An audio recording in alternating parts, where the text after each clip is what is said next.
First of all let me just give you a brief कि हम फिर से क्या करने वाले हैं इसमें, and I will also walk you through the cycle.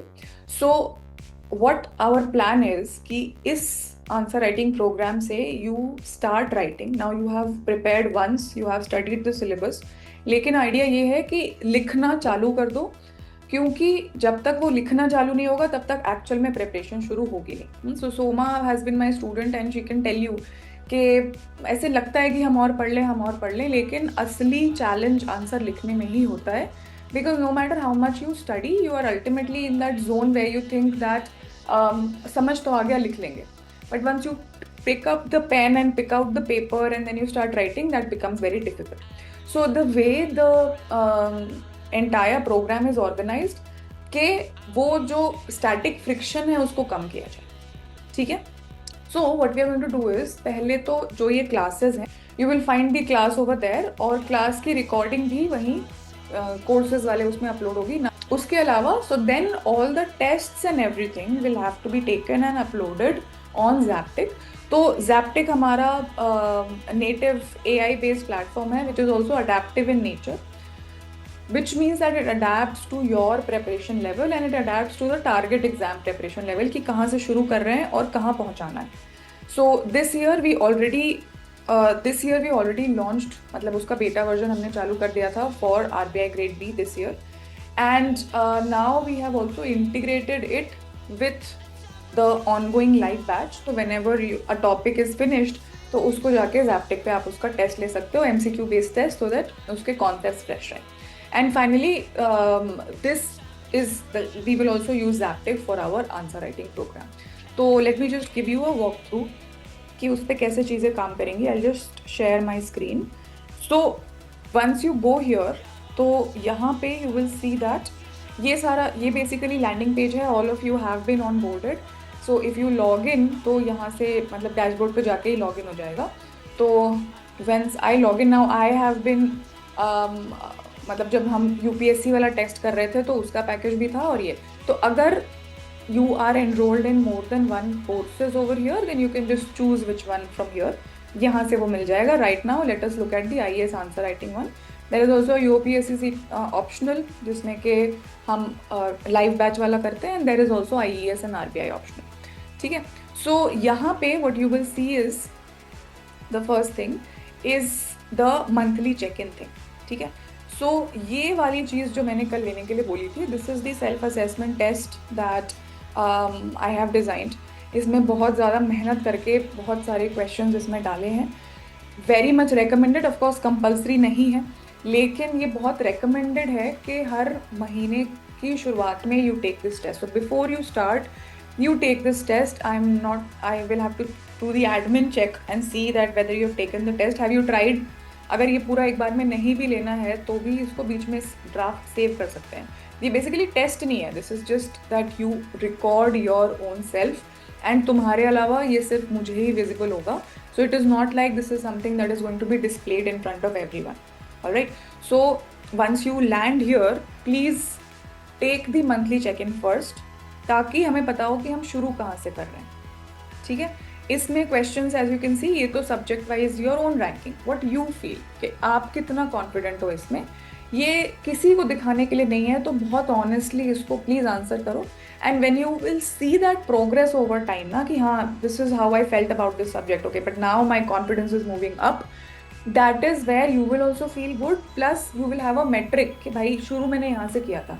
तो वो जो अंदाजे पे या जो फीलिंग बेस्ड या जो हंच बेस्ड काम होगा वो नहीं होगा यहाँ पे. ठीक है.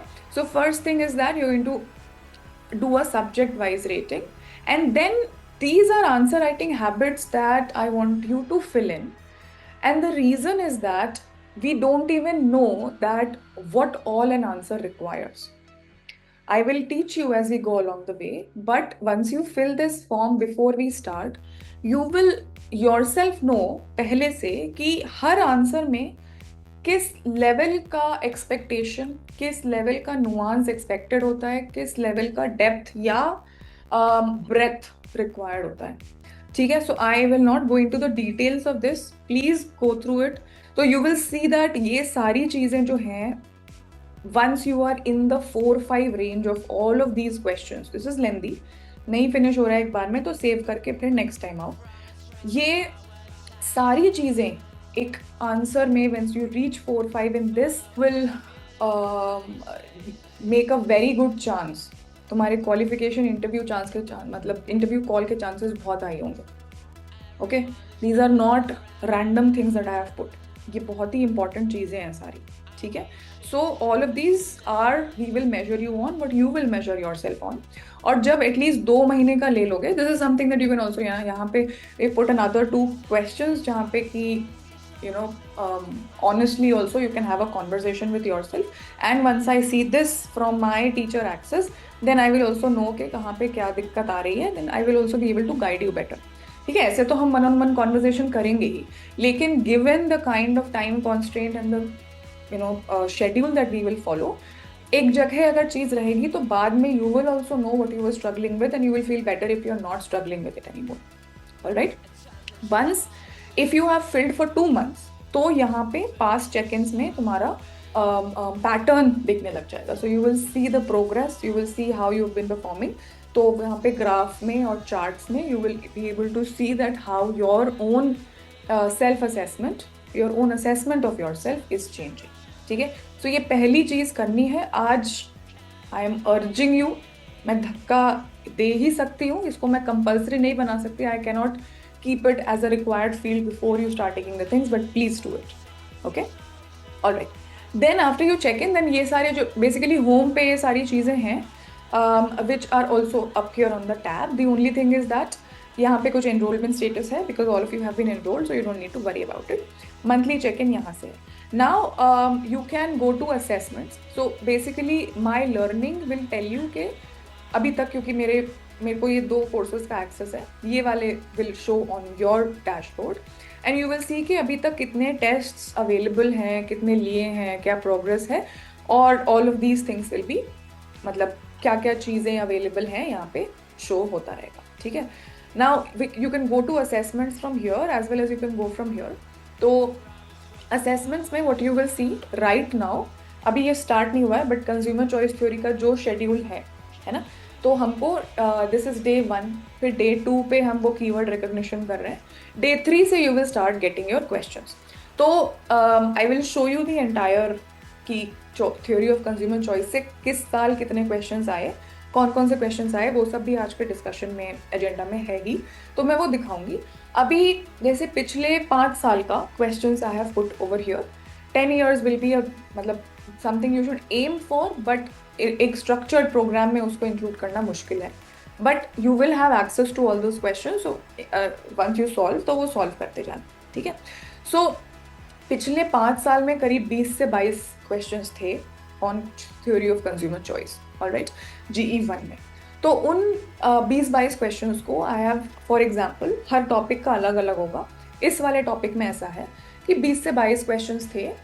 For production theory you will have even more questions. For some other market failure questions कम होंगे depending on the topic. I have just divided them into 3 days. On the first day I have put 8 questions जो कि untimed होंगे. So the first 2 days were untimed practice, right? तो यहाँ पे you will do untimed practice, which means कि you can open your book और answer लिखो, but अनटाइम तरीके से लिखो. वो प्रेशर दिमाग में मत रखो कि मेरे को टाइम 10-15 मिनट हो गए अभी तक आंसर नहीं पूरा, वो आराम से लिखो. ठीक है, unless you are able to write आराम से, तब जाके वो लेवल पहुंचने के बाद you will be able to reduce the time in which you can write the same good quality answer. Alright, so यहाँ पे अनटाइम टेस्ट तुम्हें अवेलेबल हो जाएगा. So all the test will become visible to you 6 बजे सुबह से. ठीक है, और जो अनटाइम्ड वाले हैं you can keep on submitting them with in the cycle. Recommended है कि उस दिन लिख के ही सबमिट करो.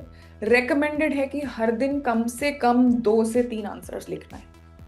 हर दिन लिखना, ये दिमाग में बिठा लो, हर दिन लिखना है. इसमें 8 क्वेश्चंस हैं, तो हो सकता है कि भाई शुरू में नहीं लिख पाए आप 8 क्वेश्चंस, कोई बात नहीं. The way I have put the questions together कि यहाँ पे मैंने थोड़े से कम नंबर वाले और थोड़े से ईजी वाले रखे हैं, और यहाँ पे थोड़े टफ वाले हैं, फिर टेस्ट में मैंने और थोड़ा सा ईजी वाले रखे हैं. ठीक है, सो ये वाला मैनेजमेंट मैं कर लूँगी, बट तुम्हारा काम है कि तुम हर दिन लिखो. बहुत पढ़ाई हो गई है, लिखने के पहले वहां तक नहीं पहुंचे. So if you're able to write 8, very well. If you're not able to write 8, that's okay. You can keep on writing. I'll tell you where you will get the space to write. All right. So first day, this is the third day. Tomorrow you will have time to write the keywords and everything. तो आज के बाद मैं तुम्हें topic के अंदर सब topic list दूंगी जिसके ऊपर क्वेश्चंस आते हैं. उसके बेसिस पे you will just have to write कि इस वाले क्वेश्चन आया तो मेरे को क्या क्या कीवर्ड लिखना है या क्या इसमें जाएगा. ऑलराइट. देन फ्रॉम टुमारो 6 बजे से ये खुल जाएगा और अपने टाइम के हिसाब से अब दिन लगाइए, इसको लिखिए. आपको जो क्वेश्चन ठीक लग रहा है, बुक जब बुक खोल के ही लिखना है तो दिक्कत नहीं है, टाइम भी लिखना है तो दिक्कत नहीं है. Then for 2 days you are going to do this, right. And when you go to view details you will see कि यहाँ पे जब भी आएगा ना तो एक सबमिशन का भी बटन खुल जाएगा. ठीक है. So you can submit the test that you have written. वो सबमिट करने का तरीका ये होगा that for students who have been with me, so Soma and Ajay will know कि लिख लिया तो उसके बाद उसको स्कैन करना है. इमेज की तरह फोटो खींच के नहीं भेजना है because images can not be annotated like that. So उसको स्कैन करना है. Any like there are a lot of free apps available for any scanning. Scan करके एज PDF शेयर 5 MB के अंदर वो फाइल बनाओ. बहुत ज़्यादा हाई क्वालिटी नहीं, 5 MB इज एनफ. तो वो स्कैन करके you will B able to upload over here. तो अनटाइम तरीका है. अभी तक हमने we will actually change it. So this won't be till 6 August. This will actually be till the end of the cycle. तो ये अनटाइम्ड वाले तुम जब चाहे ऐसे सबमिट कर सकते हो. सबमिशन का मतलब ये है this is basically a disciplinary device. Okay. ऐसा नहीं है कि लिख लिख के अपना ही रखते जाना है. 2 चीज़ें होंगी इससे. पहले तो अगर तुम्हें सबमिट करने तो the way your mind will work is that I have to submit. That means that you will write. Second, once you submit over here, we will have it on storage. You can refer to it whenever you need it in the future as well. तो ये दोनों के लिए वो जो answers अनटाइम्ड वाले submit करोगे, in general I am not going to evaluate it. I will go over it briefly. थोड़ा बहुत मैं ऊपर से देखूंगी शुरू में कि ठीक ट्रैक पे हो कि नहीं. और उसके बेसिस पे जब हम दूसरा लाइव सेशन करेंगे ना PYQ discussion, if I find something कि भाई किसी ने कोई ज़्यादा ही बड़ी गलती कर दी है या something that is a definite no, तो हम वहाँ पे उसको एड्रेस कर लेंगे. ये वाले इवैल्यूएट नहीं होंगे बट फिर भी सबमिट करना है ताकि वो डिसिप्लिन तुम्हारे अंदर आ जाए. ठीक है. ज़रूरी नहीं है कि सारे क्वेश्चंस लिख कर ही सबमिट करना है. हाँ, एक बार मतलब लिख के सबमिट कर दो जितना लिखा हो. Alright. This is going to be day 3. Then similarly जब 2 दिन आंसर लिख लोगे तब एक टाइम्ड 5 क्वेश्चन का टेस्ट रहेगा based on these topics, based on this topic and based on the most frequently asked questions. ऐसा उसमें 50 नंबर का वो क्वेश्चन इस वाले पर्टिकुलर टॉपिक में I made a 50 mark question paper and 1 घंटा रहेगा. और उसको जब भी खोलो तभी भी वो टाइमर चालू हो जाएगा. So the reason for that is it will not be a downloadable test. The reason for that is कि बच्चे क्या करते हैं कि वो टेस्ट डाउनलोड करते हैं, उसके बाद वो क्वेश्चन पढ़ लेते हैं, फिर वो सोचते हैं अच्छा ठीक है अब हम शाम में लिखेंगे. हाँ, एग्जाम में ऐसा नहीं. जब आप क्वेश्चन पढ़ते हो आपको तभी के तभी लिखना होगा. If so, I know that Soma and Ajay have taken the. Shaurya, have you taken the attempt this time? I am forgetting. I had given the attempt. Yeah. So you also know कि question देख के उसको शाम में लिखने का time नहीं होता है. क्वेश्चन देख के ही लिखना होता है, वहीं सोचना होता है. So that is why once you open it you decide. तुम अपने जीवन से 1-1.5 घंटा निकाल के यहाँ बैठना है, उसके बाद लिखना शुरू करना है. As soon as you start the test the timer will start.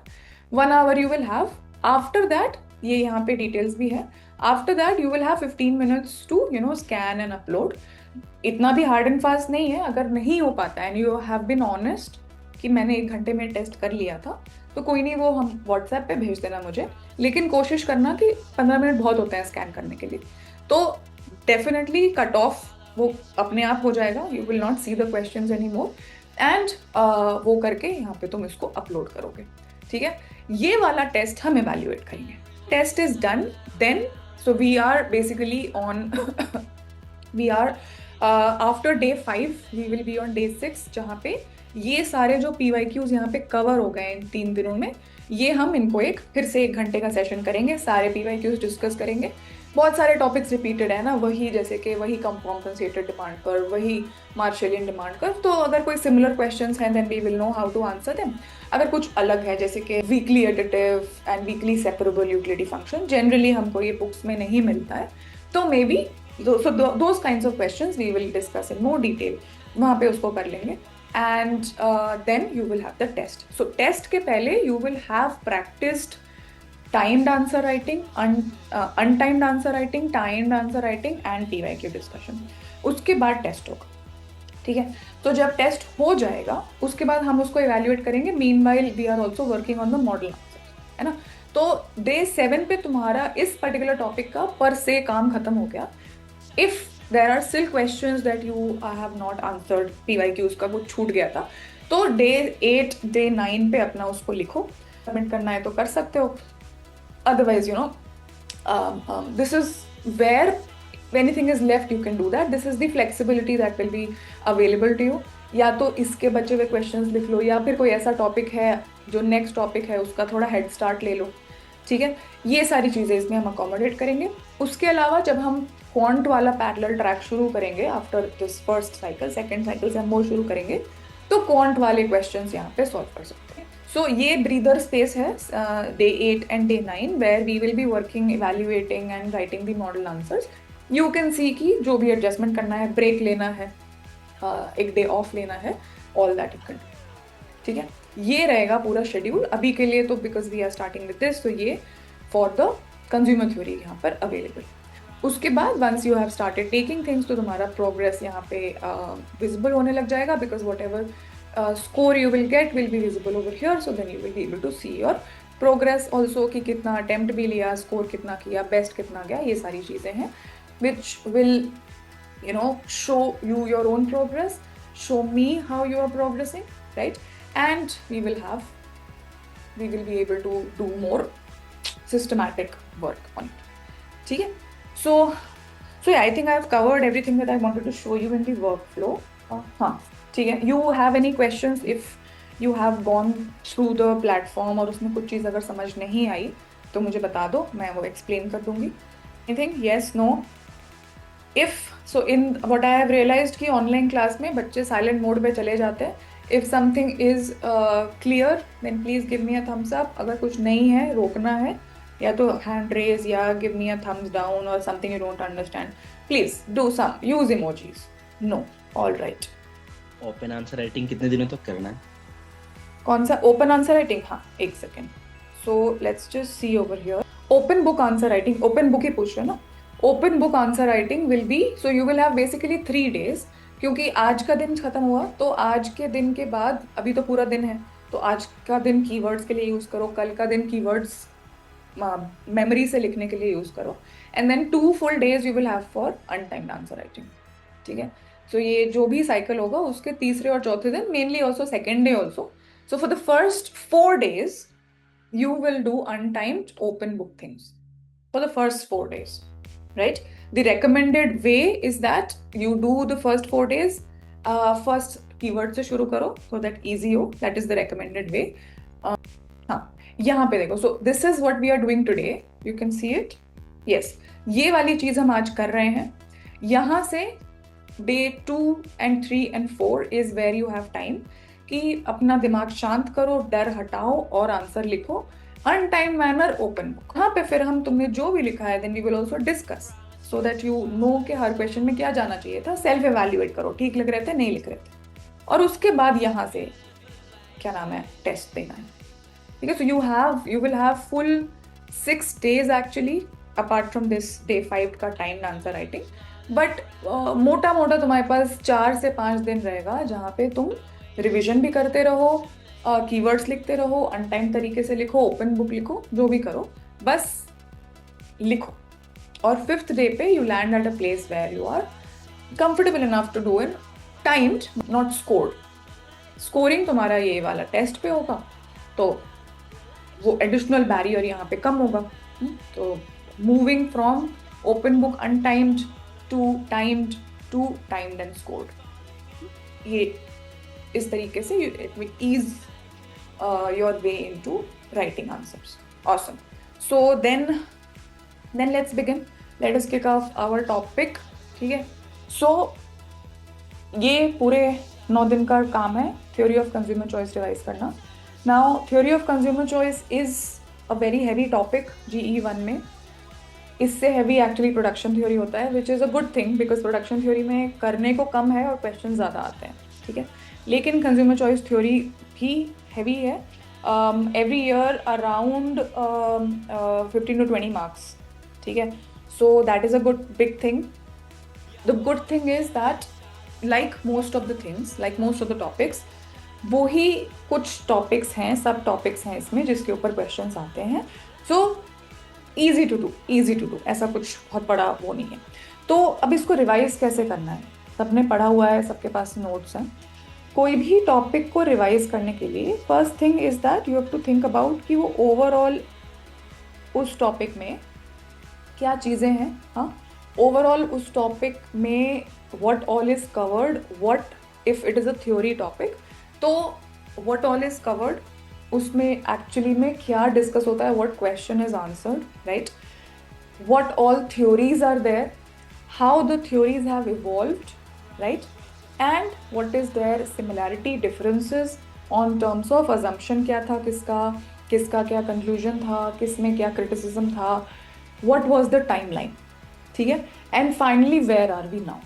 So on the overall thing, you have to think about these points. You have to, when you are doing a revision, you have to be absolutely clear about these points on consumer theory. पहली चीज़ की, what is consumer theory about?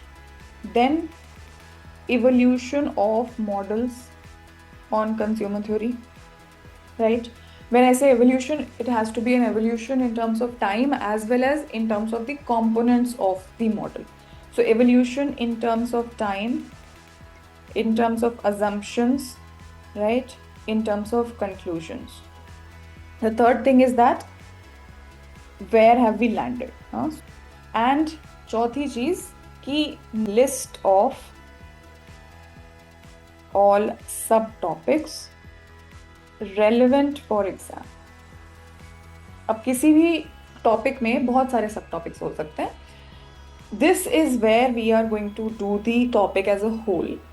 This is where we are going to only be considered कि इस particular topic से हमारे वाले target exam में कौन कौन से सब टॉपिक्स पे क्वेश्चन आते हैं. ये वाला काम मैं तुम्हें करके दूंगी. ठीक है, this PYQ analysis is going to be my responsibility.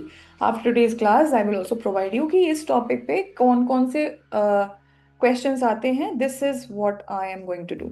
ठीक है, बाकी ऊपर वाला काम हम रिवाइज करेंगे.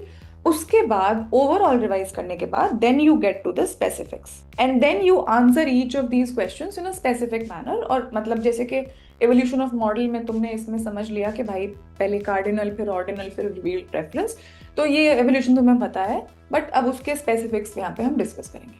ठीक है, सो कोई भी टॉपिक रिवाइज करो तो after you have revised the topic, you should have this picture very very clear, and that picture is going to become clear जब ये specifics करते करते चलोगे. For consumer theory, let me just ask you, let me see your level of comfort. What is consumer theory about? क्या question answer होता है consumer theory में?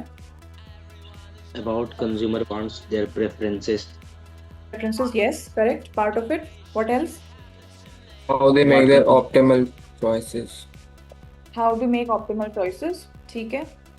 Consumption patterns, basis of decision making regarding the goods to consume. Yes. So all of them are correct. All of your answers are correct, but none of them is capturing the entire picture. है ना? How to optimize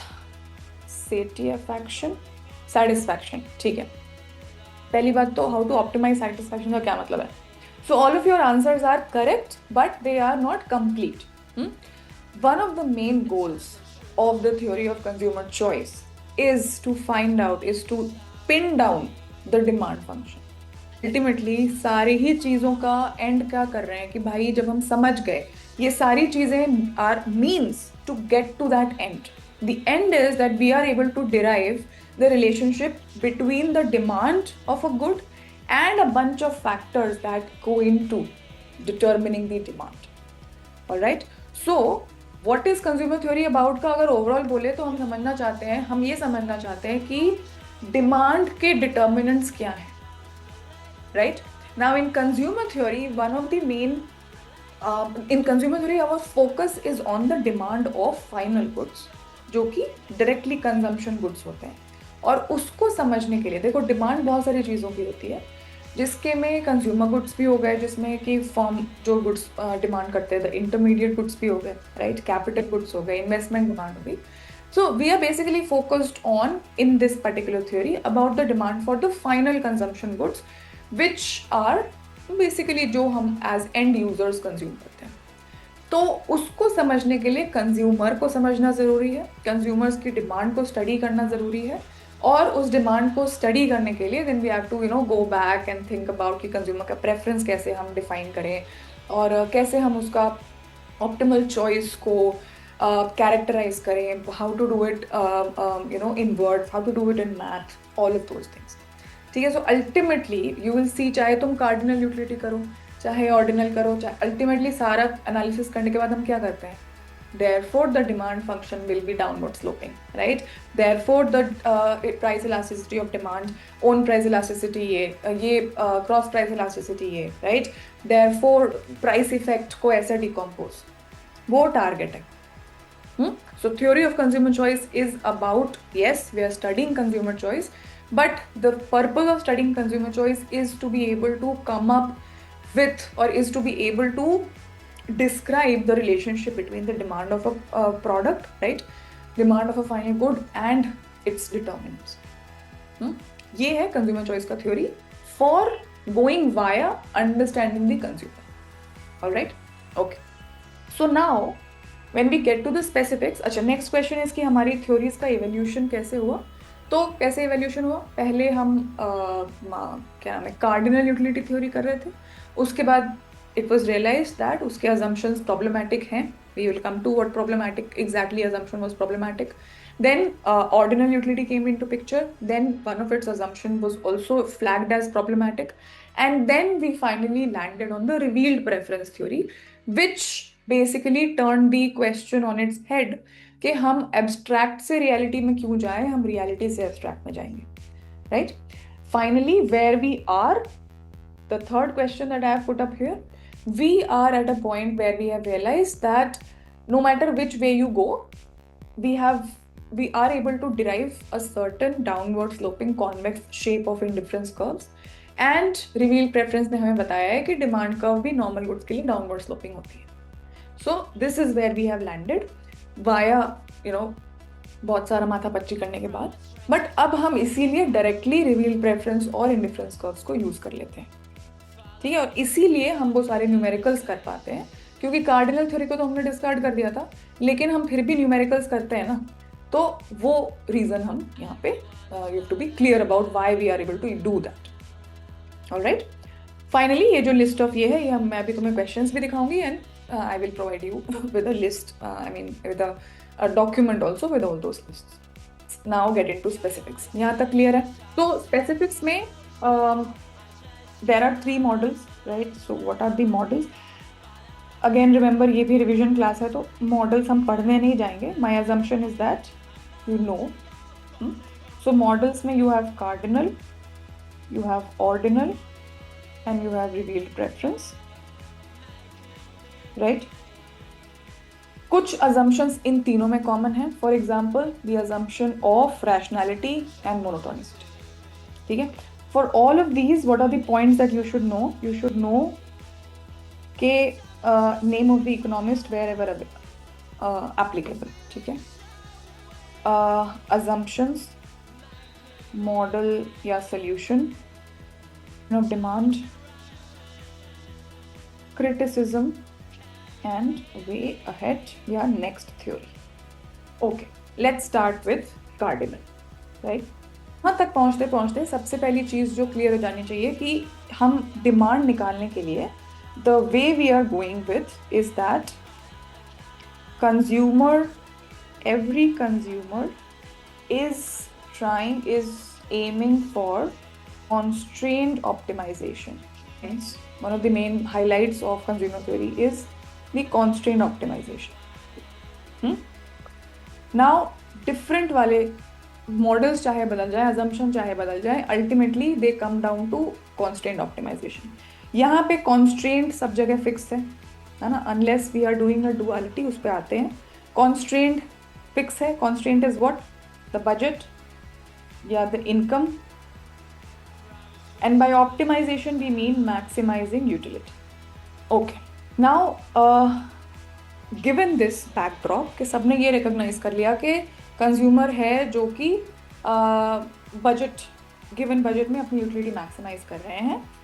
The basic assumptions overall is that the consumer is rational plus has monotonic preferences. Alright? इस base के ऊपर monotonic preferences और rationality के base के ऊपर अलग अलग इन दो मॉडल्स ने अपने अलग अलग assumptions भी ऐड किए थे, right, which ultimately became problematic. So unless you assume rationality, you will not be working in normal economics. फिर तुम behavioral economics के जोन में चले जाते हो. But normal हमारा जो neoclassical economics है works on the assumption of rationality कि consumer rational है, aiming for constraint optimization and monotonic preferences, more is better. अब आते हैं on all of these points. So cardinal में who were the economists involved? Not Smith. देखो Smith ने कोई math नहीं की थी, ठीक है. Smith is a much older person, so he is of course the father of economics, but Smith did no math. If you have read his book क्या नाम है, Wealth of the Nations, तो that is it's a very good book, very like logically tied book, but there was no math, ठीक है. वो 1700s में he was right, 1776, yeah. But the math and all वो neoclassical वो यहाँ पर आया है. The economists for cardinal were Walras, ठीक है ना. So cardinal utility theory का let me just write from here. So you have Walras, you have Jevons and ये Gosson, ठीक है. इसमें सबसे ज़्यादा famous Walras ही है, तो at least Walras तो याद रखो. But फिर भी if you are also targeting अलग जो हमारे और भी अतरंगी एग्जाम्स होते हैं जिसमें कि ये सब याद रखना ज़रूरी होता है, तो प्लीज़ अपने नोट्स में ये सब भी ऐड कर लो. Walras was 1874, Gosson was 1854 and Jevons was 1871, ठीक है. So maybe important for it. हाँ बोलो. Marshall is involved, but Marshall is not directly involved in the cardinal one, ठीक है. मार्शल के बारे में हम आएंगे अभी ऑर्डिनल वाले में, ठीक है.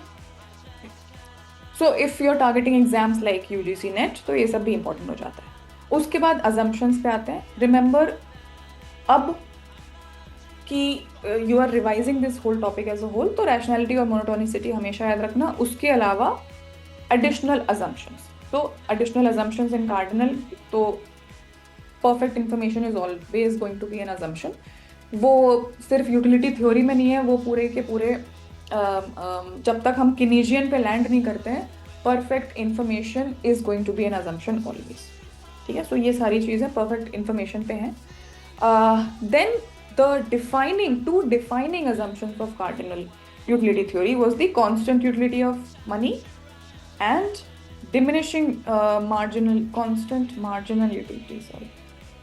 constant marginal utility of money and diminishing marginal utility of every other good, ठीक है.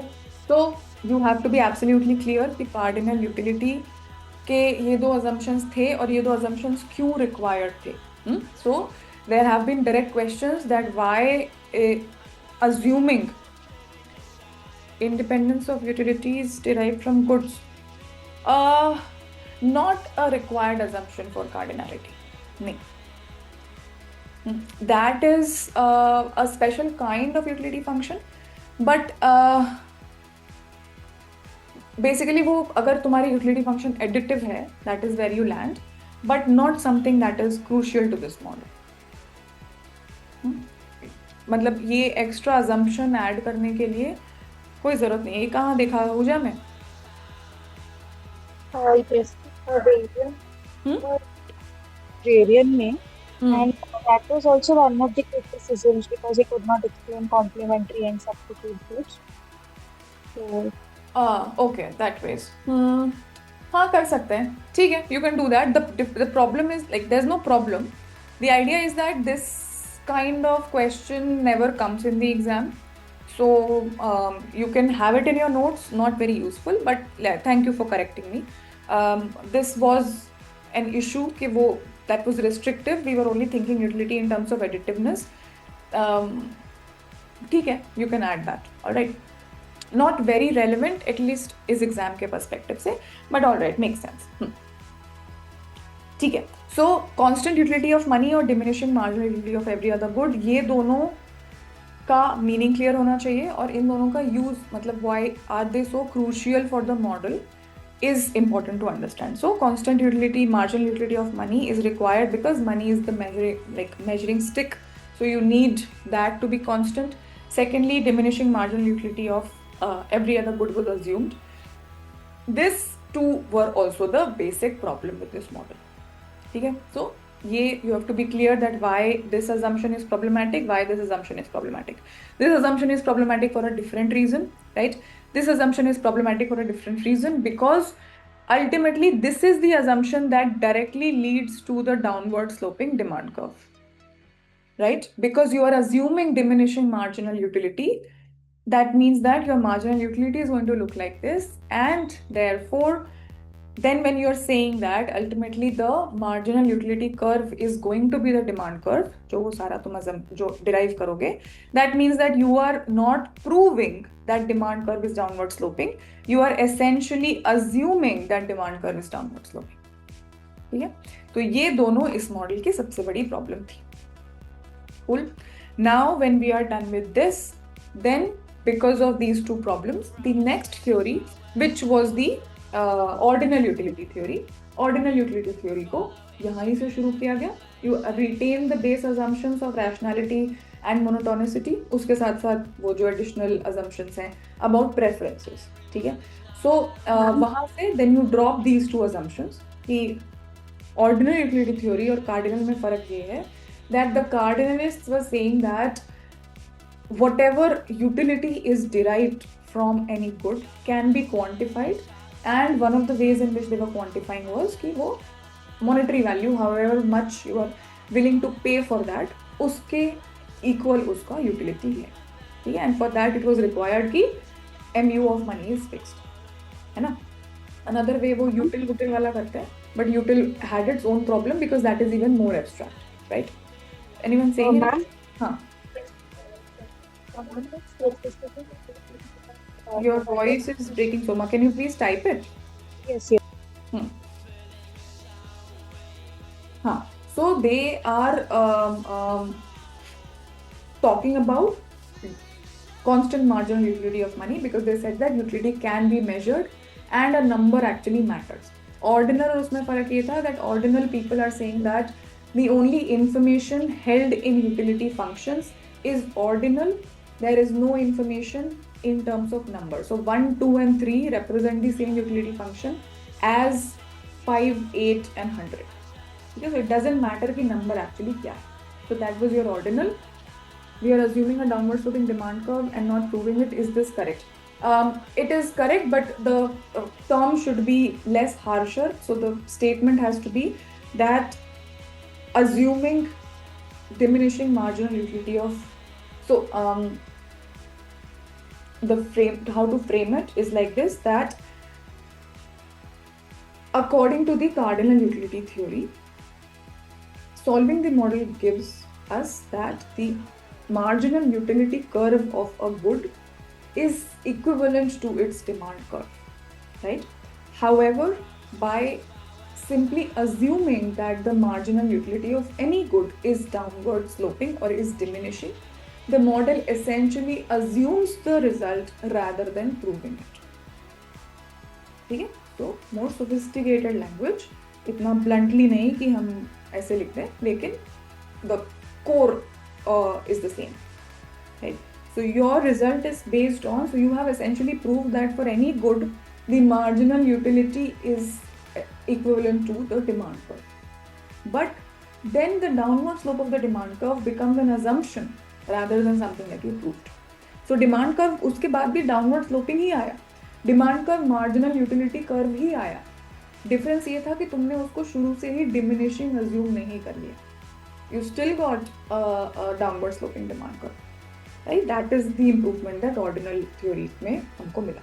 So ordinal में उन्होंने बोला कि नहीं भाई, इस तरीके से आप नंबर नहीं दे सकते हो. Let us work with what are called preferences. फिर उन्होंने preferences के कुछ axioms बनाए. So then when you move to the ordinal, है ना? So ordinal is going to drop the problematic assumptions, है ना? And only information in utility functions is ordinal, right? Number doesn't matter, सिर्फ rank matter करता है. Here is where they started talking about preferences, and preferences के तीन axioms थे: completeness, complete, reflexive, and transitive, right? And these are directly derived from the two base assumptions about a consumer, right? Also from complete information. वो तो background में रहता ही है, ठीक है? इसके बाद then you will start talking about indifference curves कि वो क्या होते हैं, and here is all of the talk about कि indifference curve के क्या properties होते हैं. Based on these properties, then your indifference curve are going to have some properties. So you should be absolutely clear about the definition of an indifference curve, the assumptions about indifference curves, right? So monotonicity and convexity are assumptions over here. This is also important. So indifference curves के बारे में some assumptions were made. Monotonicity, more is better, and convexity, right? Convexity is basically an assumption that averages are better than extremes. ये भी एक assumption है. Looks logical, but at the end of the day, diminishing marginal utility का assumption also looks logical. So logic के मतलब anecdotal evidence के base पे, guesses के base पे ऐसे assumptions problem करते हैं. तो ये जो indifference curve का monotonicity और convexity assumption था, which ultimately gives you downward sloping convex indifference curves. So let me just write it like this, that this is monotonicity and averages better than extreme. इन दोनों का assumption, इन दोनों का implication is downward sloping and convex ICs, जिनको हम बोलते हैं well behaved indifference curves, and when your preferences satisfy this, then we say that they are well behaved preferences. ठीक है, ये सारे keywords रखने दिमाग में. Well behaved preferences, these are the actual words that are used, axioms. All right. तो यहाँ से जैसे ही you get into the zone of indifference curve, then you have all the terms that are related to indifference curves, which are your MRS, है ना? Marginal utility तो ऊपर ही define की थी, so MRS तुम्हें पता होना चाहिए. MRS का ना सिर्फ formula पता होना चाहिए. So for anything, any mathematical item in economics, you should know the math, absolutely, right? You should know the derivation, and you should know the economic interpretation for everything. ठीक है, कई बार हो सकता है कि derivation नहीं required है, but ये और ये तो definitely required. Economic interpretation के बिना आंसर नहीं खत्म होगा. So you should know कि MRS क्या है. Then talking about equilibrium, you should know that what exactly does it mean for MRS to be equal to the price ratio. You should know कि price ratio का economic interpretation क्या है. Similarly, also for price ratio, right? So this was basically the opportunity cost of one good in terms of the other. MRS, this is from the POV of the consumer.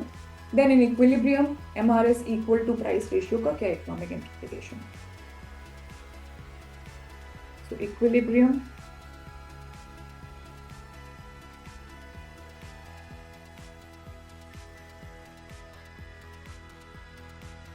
Okay अब यहाँ पे ordinal में जो सारे assumptions थे उसके साथ साथ एक और अजम्पशन ऐड होता है यहाँ पे, it drops the problematic assumption but adds assumption of DMRs, diminishing marginal returns, diminishing marginal rate of substitution इसने as assumption ले लिया था. Now you have to be clear that DMRS was assumed, not proved. पहली बात. But DMRS is a weaker assumption BNB. ठीक है? So that shows that ordinal utility theory is actually stronger if you are able to get to the same result on weaker assumptions. That means that your theory is stronger. That means your model is more robust. ठीक है? So instead of assuming directly कि marginal utility diminishing है, it assumes that the marginal rate of substitution is diminishing. So as you get more and more of one product, one good, its value in terms of the other good falls. That is fine compared to this. This is where this ordinal utility model stopped. ठीक है? इसके बाद the next one is your revealed preference. Ma'am, you did not mention the names of the economists. क्या names of the economists? So Hicks and Allen.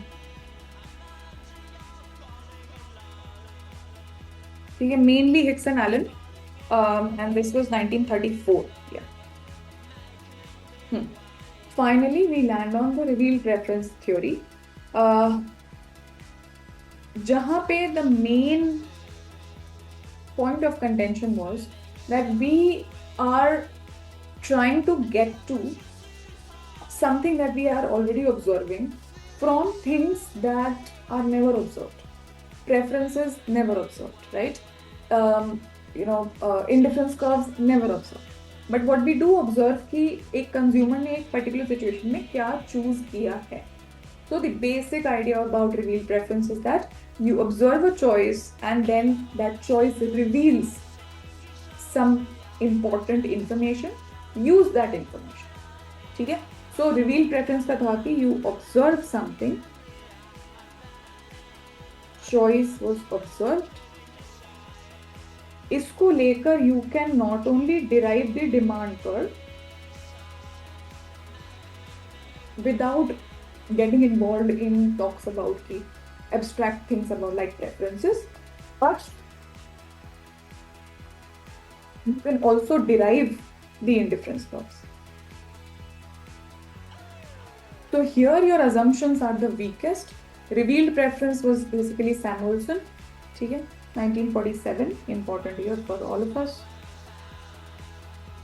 तो his idea was कि आपने कुछ observe किया है तो उसको use करो ना, कि मतलब abstract में क्यों जा रहे हो, ठीक है? So then you observe a choice and then based on that choice alone and based on some basic assumptions again about mainly rationality and monotonicity, यही दो assumptions, और इसमें in fact they also challenged the assumption of complete information. So they also challenged the assumption कि as a consumer तुम्हें हर वक्त नहीं पता होता है कि क्या सब चीज़ें तुम्हारे पास अवेलेबल हैं, ठीक है? बट वो पता हुए बिना भी that doesn't challenge your rationality and that doesn't challenge that you cannot, that doesn't hinder the derivation of the demand curve, ठीक है? So वहाँ से शुरू करके then we can derive the demand curve, which we have वो जो weak axiom is also based on कि भाई consumer rational है और monotonicity उसका preference है वैसा, तो you will get the weak axiom of revealed preference, and using that you can derive the demand curve, which they also landed कि भाई downward sloping ही है, और उसके बाद again using the same assumptions and using the information contained in the choice which reveals preference of the consumer, you can also derive the indifference curve, which again would be downward sloping and convex, not strictly convex necessarily, है ना. हमारे indifference curve तो straight lines भी हैं, but normal goods के लिए हमारे indifference curves downward sloping and convex होंगे. They can be like this, this or anything in between. Alright, and the same properties would hold कि वो cross नहीं करेंगे, है ना, और yeah, so they will not cross, and moving in this direction would mean higher utility. Alright, so after all this drama, where we landed was कि yes, the assumptions that we approve are the assumptions of rationality, monotonicity, right. इसके अलावा वो जो complete, reflexive and transitive, that is even if you rule out completeness, reflexive and transitive preferences are acceptable, and in सबका implication ये है that demand downward sloping, indifference curves downward and convex.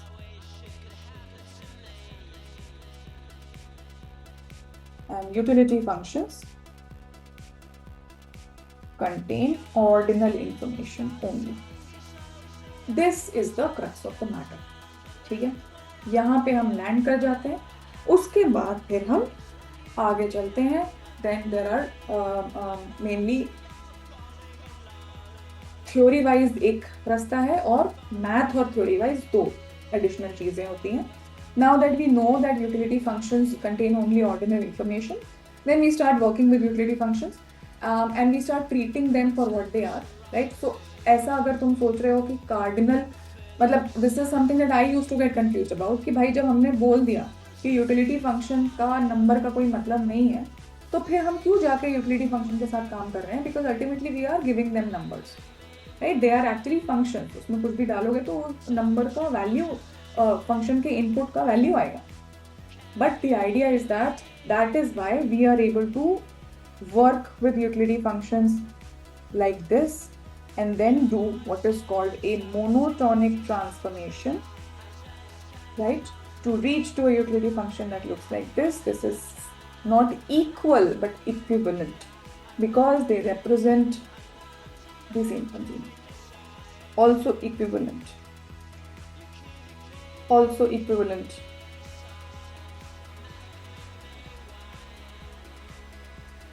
That is why ये हम कर सकते हैं और we retain the idea that information ordinal है.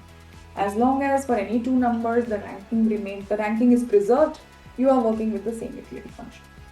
ठीक है. So then we start working with utility function. और इसमें IES में, RBI में then we deal with numericals, जिसके ऊपर बहुत सारे questions आते हैं. तो numerical में दो तीन तरीके के numericals हैं. पहला is that you have a constraint optimization. So you have a utility function given to you and you have to maximize utility given a budget constraint. जब ये वाले तरीके से optimization करते हो तो X star और Y star क्या देते हैं? Ordinary demand functions.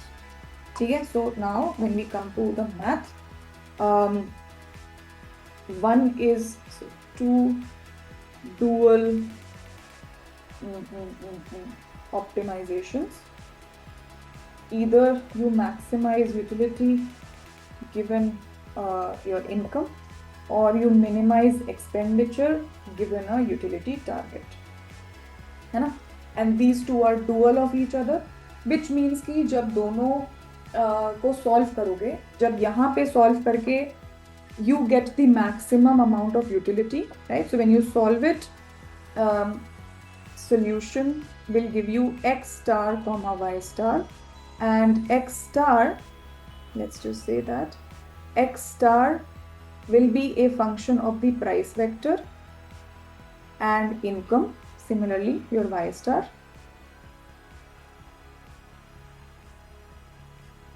है ना? And these are what are called the ordinary or Marshallian demand curves. These are the demand curves that we actually observe, क्योंकि किसी भी इंसान की इनकम फिक्स ही होती है, द नॉमिनल इनकम. यहाँ पे जब ये सारा कुछ कर दोगे, and when you insert this x star and y star back into the objective function. So this is the objective function. This is the constraint. When you insert these back into the objective function, what do you get? किसी भी optimization problem में जब ये करोगे, जब optimization का solution आ गया, use those values to insert back into the optimization, the objective function. You get what is called the value function. यहाँ पे value function जब ये करोगे तो what you get is called the indirect utility function. So it is called the indirect utility function, which is basically where your utility is a function of the price vector and income. Right? Earlier, utility was a function of, इसको V से denote करते हैं usually हम. It was a function of the amount of good X and the amount of good Y and तुम्हारी कितनी income, है ना? यहाँ पे indirect utility function is a function of these. And what is the indirect utility function? It is not just any utility level. It is the maximized, optimized level of the objective function, right? Maximized level of utility as a function of the parameters of the model. At this point, also be very clear कि variable और parameters में क्या फ़र्क होता है. The same thing can be a variable in one model, one picture, दूसरे में वो parameter बन जाता है. सोच के देखो कब change नहीं होता है, क्यों change नहीं होता है. Change तो सभी कुछ होता है. अगर हम देख रहे हैं कि what is let's say maximized utility as a function of the price vector, तो दैट मीन्स कि प्राइस वेक्टर को हम बोल रहे हैं ना कि जब प्राइस इतना बढ़ेगा तो मैक्सिमाइज्ड यूटिलिटी इतना ऊपर नीचे होगा, तो प्राइसेस चेंज होगा, बट क्या फर्क? Define the relationship between dependent and independent variables.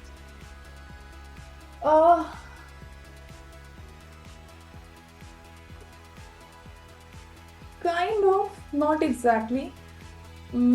Better, do better. यहाँ पे ठीक है. What you are saying is basically px is the independent variable and हमारा जो x है वो dependent variable है. ठीक बात है. But more fundamental. ऐसे तो मैं ये भी कह सकती हूँ ना कि जितना लोग डिमांड कर रहे हैं उस हिसाब से प्राइस ऊपर नीचे जाता है ना. Yes. If the demand of something increases, तो उसका प्राइस भी ऊपर चला जाता है, राइट? तो फिर कैसे डिसाइड हमने कर लिया कि ये इंडिपेंडेंट है? You are on the right track. How did we decide that these are the independent variables and the amount of good that is consumed is the dependent variable? Why did we decide? Answer lies in the framework that we are working with. Who is the decision maker? यहाँ पे decision maker consumer है.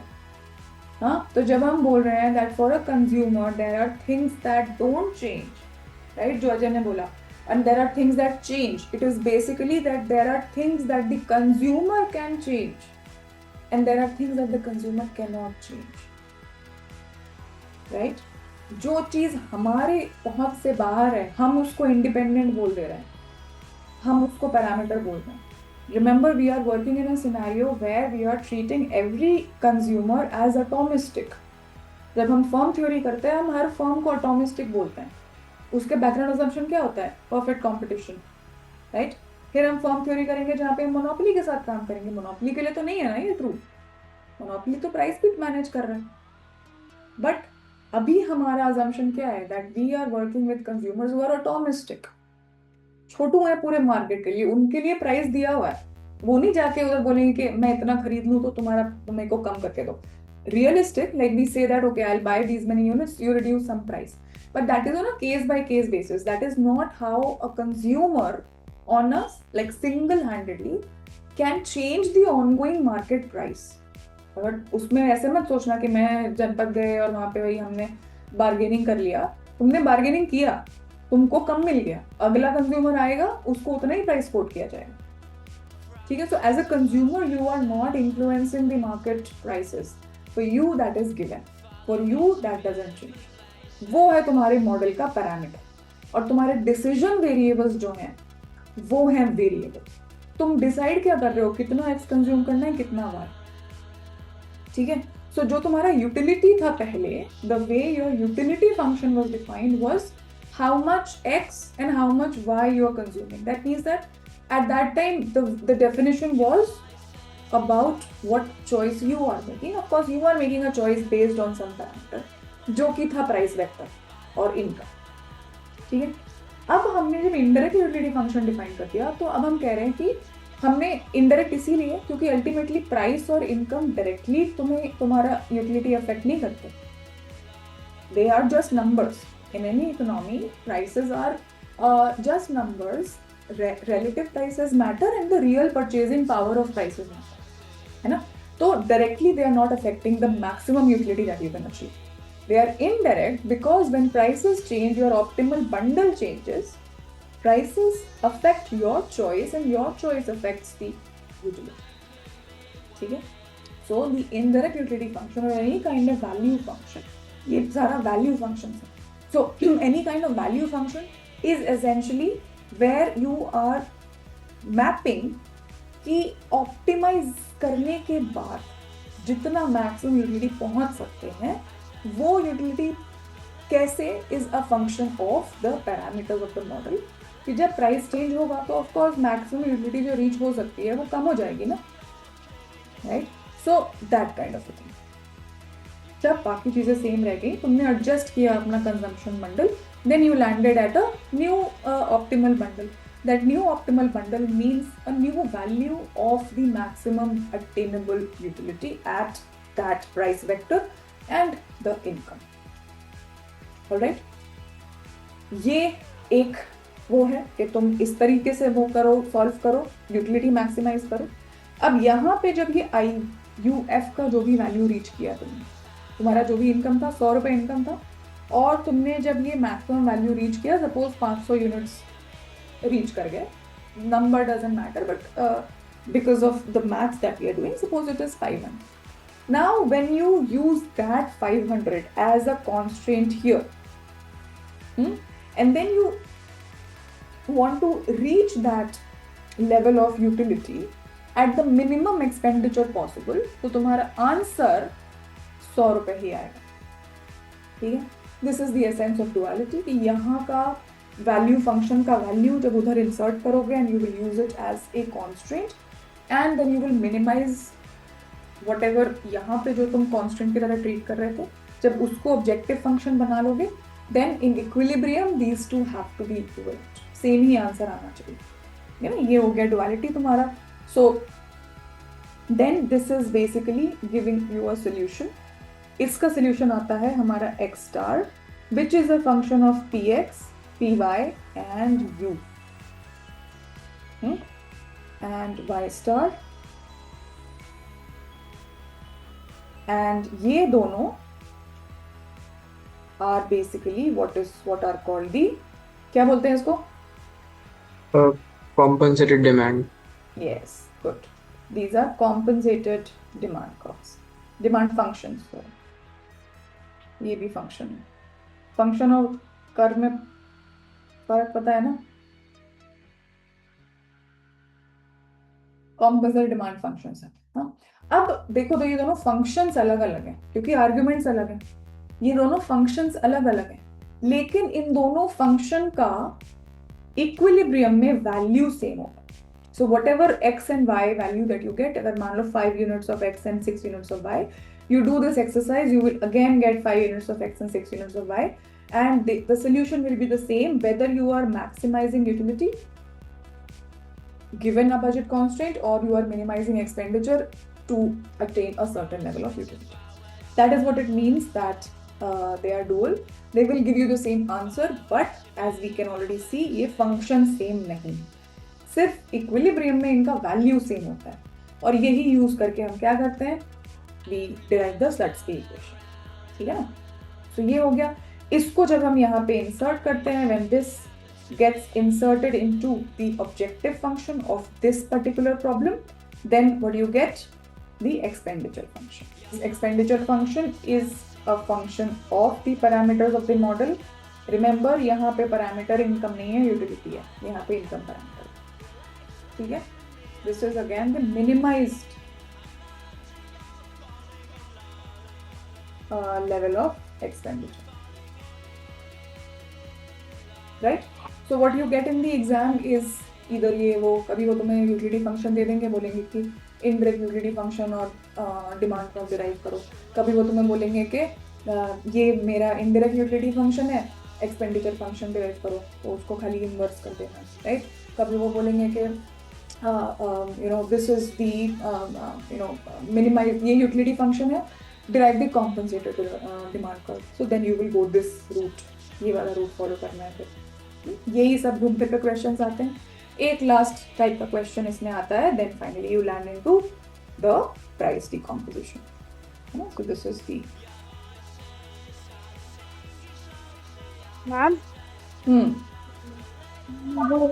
did you mention the criticisms of ordinal and revealed preference? क्या तुम बेटा type ही करो, तुम्हारा network बहुत बेहतरीन है बैंगलोर में. Finally, we land into the price, मतलब price effect या the composition of price effect, which is there are 2-3 ways to do it. 2-3 ways in the sense of what way you use. एक तरीका हम करते हैं जहाँ पर हम क्या नाम है, where we do the Marshallian compensation, right? जहाँ पे हम there are 2 ways to do the compensation. Did you mention criticisms of ordinal and revealed preference theory? Ordinal का मैंने mention किया था. DMRS is an assumption that is problematic because you are again assuming DMRS, which then implies the shape of the indifference curve. ठीक है? Sorry, did I rush through that? ये मैंने दिया ना यहाँ पर. DMRS was assumed but not proved, and DMRS implies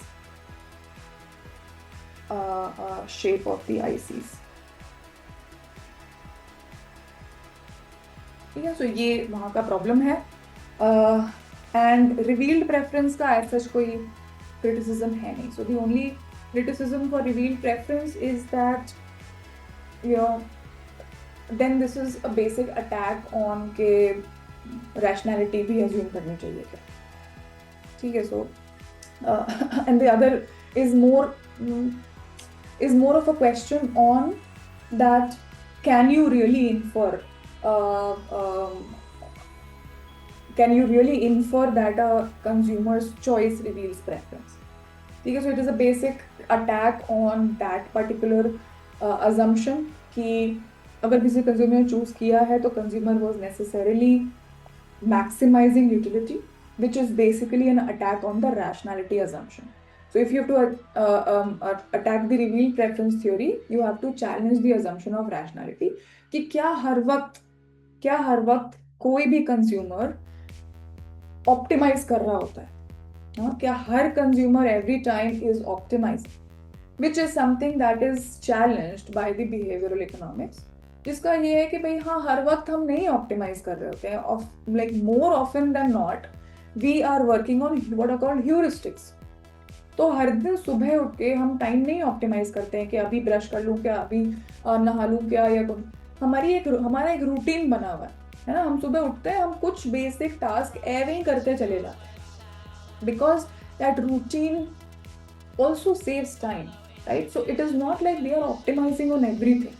that is the basic tenet of behavioural economics, जहाँ पर हम ये बोलते हैं कि rationality at every point is overkill. But then वो assumption attack करने से पूरा का पूरा consumer theory क्या पूरा मैक्रो ही गिर जाएगा. तो वहाँ तक नहीं जाएंगे. सिर्फ ये है कि revealed preference theory is what we are talking with. उसका इतना कोई criticism है नहीं. Alright. So there are two ways for decomposition.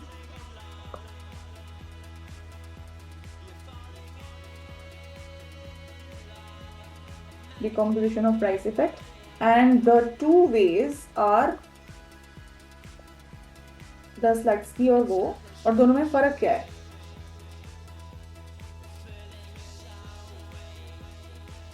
एक बेसिक फर्क तो ये है कि भाई स्लट्सकी में हम कह रहे हैं कि you are original bundle should be affordable, Hicksian is original utility should be attainable. But इन दोनों के पीछे, इन दोनों तरीके को करने के पीछे सोच क्या है? The difference is that when we are doing a decomposition, price effect का decomposition essentially क्या है? You want to decompose that when your real income was held fixed, but the price ratio changed, then how much your demand changed, and then when your price ratio was retained at the new thing, और सिर्फ real income was changed, matched your nominal income, then how much your demand changed. यही है. तो substitution effect और income effect में separate करना है. अब जो वो रियल इनकम होल्डिंग कांस्टेंट वाला पॉइंट है, वो रियल इनकम होल्डिंग कांस्टेंट का असली इंटरप्रिटेशन क्या है? That is how these two differ, right? So they differ. Difference is coming from the meaning of holding the real income constant. अच्छा, स्लट्सकी को cost difference method भी बोलते हैं, which is a terminology that IES uses again and again. वो cost difference method है. And the difference in दोनों में ये है कि रियल इनकम का क्या मतलब है. According to Slutsky, real income holding held constant means कि जो हम कंज्यूम कर रहे थे वो अभी भी कंज्यूम करता है. And Hicksian says that this means that जो यूटिलिटी पे हम थे वो हम सेम यूटिलिटी को मेंटेन करता है. ठीक है ना? This of course is more abstract, this is more realistic because it uses things that are observable. Alright? So ये दोनों तरीके हैं. उसी तरीके से derivation में भी फर्क है. There is a simplistic sort of simplistic derivation where you calculate delta M based on the Slutsky definition, right? This is what your variant does. तो ये calculate करके तुम्हें कुछ इस टाइप का मिलता है that delta X और ये सारा टर्म्स मिलता है. Delta X due to substitution effect and delta X due to income effect, right? And another way, फिर उसको हम प्राइस से डिफाइन डेल्टा पी से डिवाइड कर देते हैं. एक तरीका ये होता है. दूसरा तरीका है कि हम हिक्शियन कॉम्पनसेशन से चलें. This is where we use the entire Shephard's lemma और equivalence, the duality argument. So जब हम इसको हिक्शियन से करने जाते हैं, हिक्शियन मेथड से, then we are going to use the envelope theorem. First of all we going to use three things. एक तो duality, envelope theorem and Shephard's lemma. इसको यूज करके we basically show that when you differentiate the expenditure function, you get the compensated demand function, and in equilibrium the compensated demand function and the ordinary demand function have coincide on the same values. उसको लेकर हम dx by dp वाले formula पे आते हैं. And there is another way which is the elasticity version of Slutsky decomposition.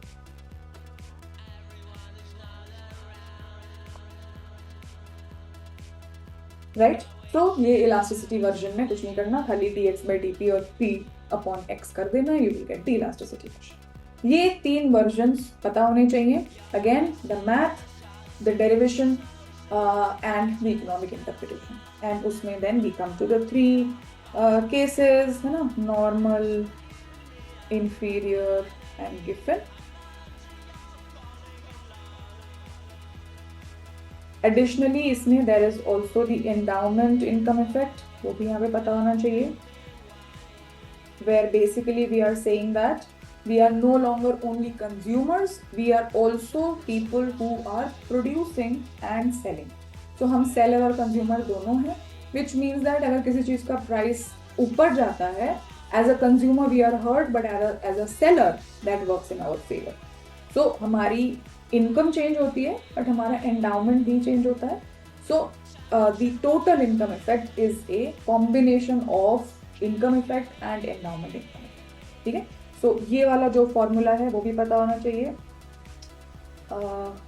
Price effect equal to substitution effect plus total income effect, which is a combination of income effect and endowment income effect. And what essentially this depends on, in दोनों का जो essentially it depends whether you are a net seller or a net buyer of that particular good. If you are a net seller, तो तुम्हारा फायदा होने वाला है. अगर तुम एक net buyer हो, then necessarily you will be hurt, right? This is going to be negative for you. If on the other hand you are a net seller, then it is ambiguous, है ना? और इसी context में you also have the labor supply curve.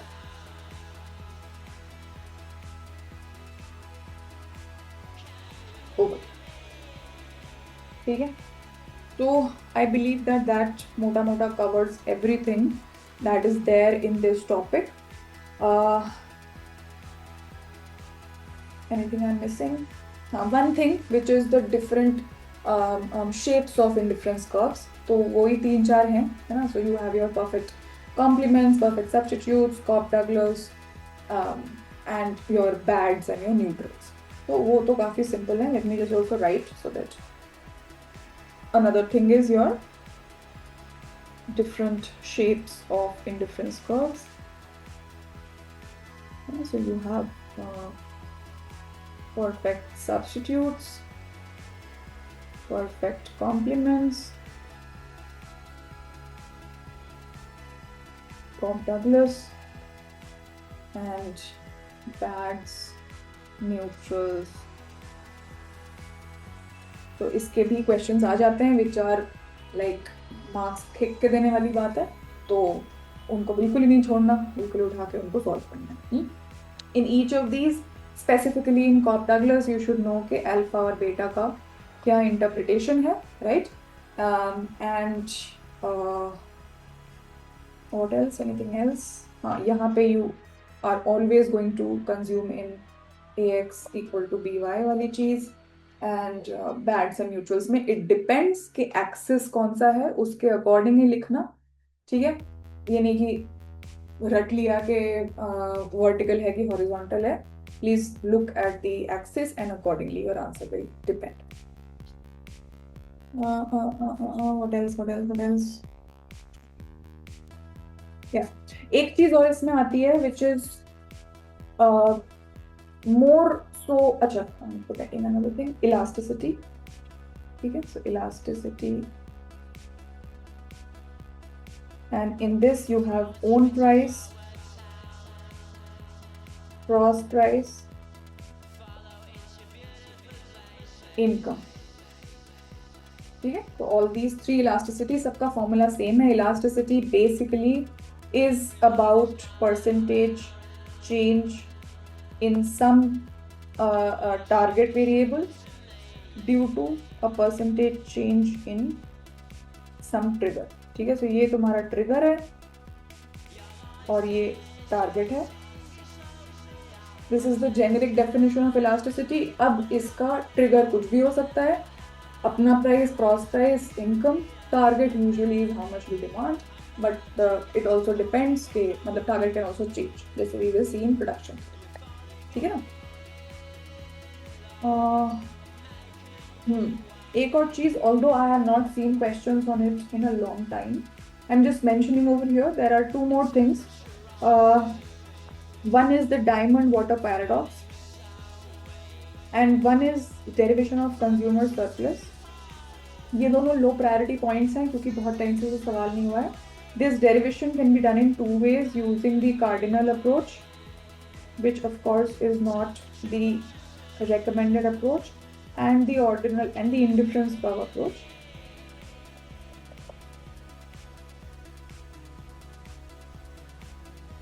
ठीक ठीक है, so जब revise करो तो रिवाइज कर लेना, इसके ऊपर स्पेसिफिकली क्वेश्चन आते नहीं है. कंज्यूमर सरप्लस वाला concept will be used in public economics, so that is where the revision will help you. All right. Yeah. So that is it about the revision of the topic.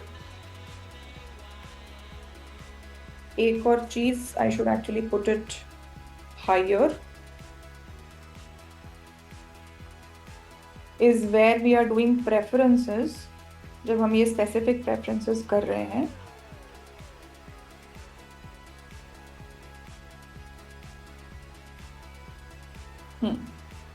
so let me write it over here.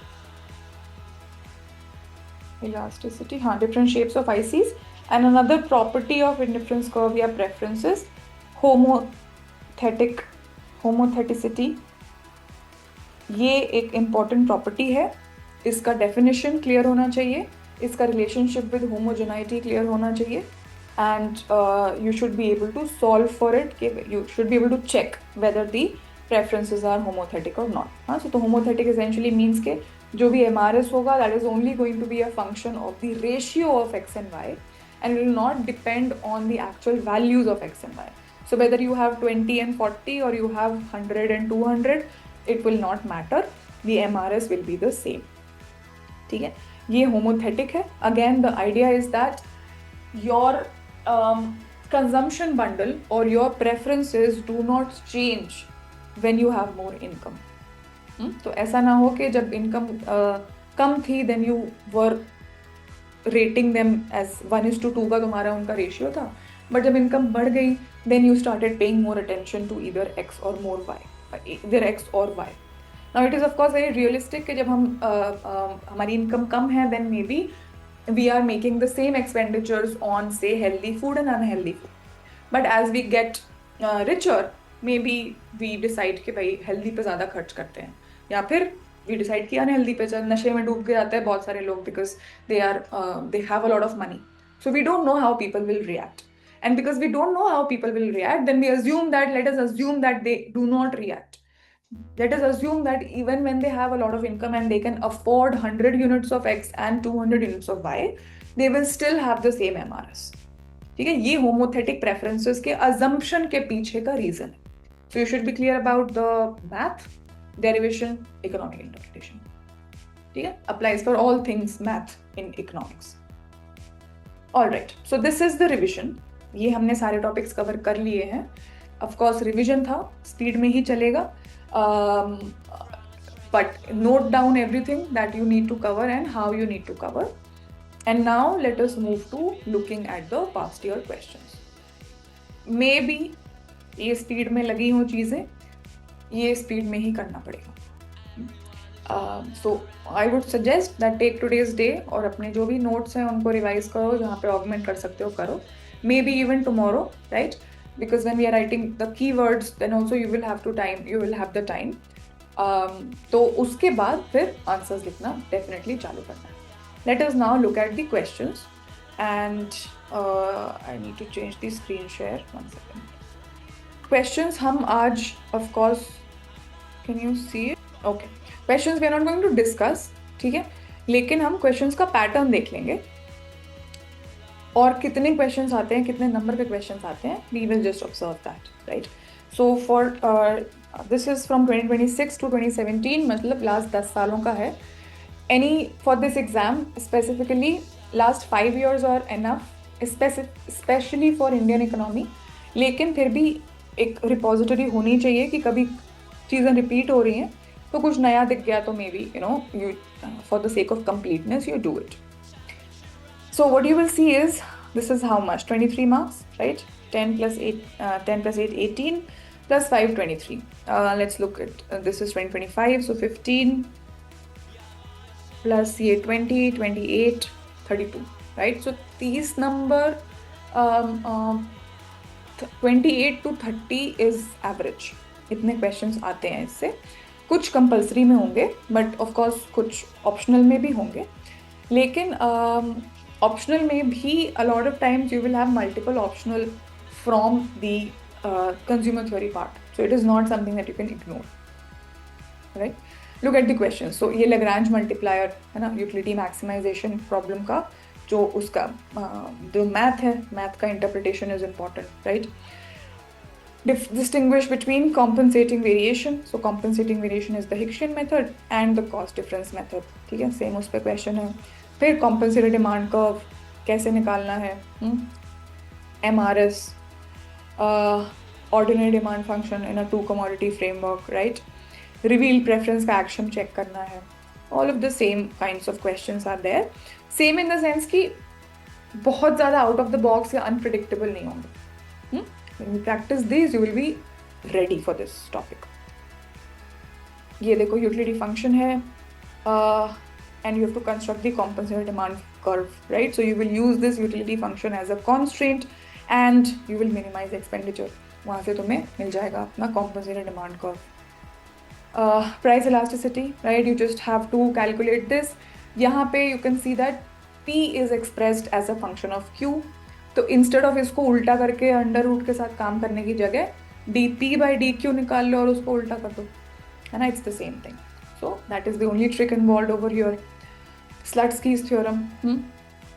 Again compensated demand curve निकालना है. ये देखो, both the marginal utility approach and indifference curve approach yield the same equilibrium result for a rational consumer, but discuss the relative advantages of the indifference curve approach over the marginal utility approach. This question is there to test how much you understand the model. क्या फर्क है उसमें, कौन से assumptions problematic थे which were addressed by ordinal utility, और फिर उसका भी कौन सा था लास्ट में कंक्लूड वहाँ भी करना पड़ेगा कि वो भी it was also not foolproof, but it did address the problematic assumptions of the marginal one. And उसका मतलब क्या बोलेंगे, कंक्लूजन ये है that when you are basing your theory on less restrictive, more realistic assumptions, your theory is stronger, even though you reach the same result. This is the same kind of thing that happens when we discuss कि जो रिकार्डो का trade model था comparative advantage के basis पे, that and compare it with Haberler's trade model based on comparative advantage, but Haberler was an improvement, got the same result, reached the same conclusion, but did it with a better set of assumptions which were less restrictive, more realistic. Show that demand curve has unitary price elasticity. ये हम discuss करेंगे. Try if you can do it. Price consumption curve is basically कि जब price change हो रहा है तो optimal consumption bundle कैसे चेंज हो रहा है. Demand curve is where price is changing and you're only looking at the consumption or the demand for that particular good जिसका प्राइस चेंज हो. यहाँ पे प्राइस कंजम्पशन कर्व इज जहाँ पे तुम पूरा कंजम्पशन बंडल ट्रेस कर रहे हो प्राइस के चेंज होने से. And income consumption curve is where you are tracing the entire consumption bundle when the income is changing. ठीक है, ये तीन चीजें हैं. This is a trick, try करना इसको, नहीं तो हम तो डिस्कस करेंगे in the next time. This is simply भाई टू कमोडिटी वर्क है, लीनियर इंडिफरेंस कर्व है, स्लोप है, परफेक्ट सब्स्टिट्यूट वाला केस है. So you have to solve this. Then in two good words, so that good cannot be inferior. Try doing this. Alright. Concepts of a weakly separable and weakly additive utility function. इस बारे में मैं briefly बता देती हूँ. We will discuss in detail.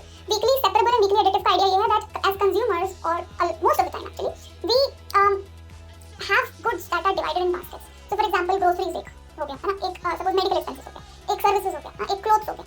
तो हमारे जो goods हैं they are divided into these different kinds of baskets and a lot of times they are kind of separate. मतलब उनके अंदर इतना सब्स्टिट्यूटेबिलिटी नहीं होता है. It is not like you can replace groceries with clothes और clothes with groceries unless तुम्हारी बिल्कुल ही हालत खराब हो जाए. इन जनरली अपना अपना इनका यूटिलिटी फंक्शंस वीकली सेपरेबल होता है. That is the idea of weak separability. And weak additive utility function is where you say कि ये सेपरेबल भी हैं और the way they are related is additive. So we the utility function can be divided. So the utility that you derive जिन goods से they can be divided into baskets. But यहां पे हम ये नहीं कहते कि वो टोटल यूटिलिटी डिफाइन कैसे है. यहाँ पे हम कह रहे हैं कि जो भी बास्केट्स में तुमने डिवाइड कर दिया है, the total utility is a sum of the utility derived from all those baskets. ठीक है, so ये एक stronger assumption है, but you know both of them are very useful in construction of indices like the CPI. तो ये सब चीज़ों में इसका यूज होता है. ठीक है, इसको डिस्कस करेंगे डिटेल में. Show that substitution effect is always negative. ये प्रूफ बिल्कुल ही आना चाहिए. ये फिर से वो क्या नाम है, एंडाउमेंट इनकम इफेक्ट का यूजेज है. Demand curve will have greater demand elasticity. ठीक है, ये भी स्टैंडर्ड प्रूफ है. डिफाइन इनडायरेक्ट यूटिलिटी फंक्शन, ठीक है, और वहाँ से डायरेक्ट यूटिलिटी फंक्शन से कैसे ड्राइव करना है that question. Again numerical numerical numerical numerical, है ना. So you see a pattern all the time. There are questions except for one or two. Most of the time the question is कि Slutsky पे होएगा. Compensated or ordinary demand curve का derivation, the numerical will be based on that, right? Some utility function is given और optimal bundle निकालने का question हो सकता है.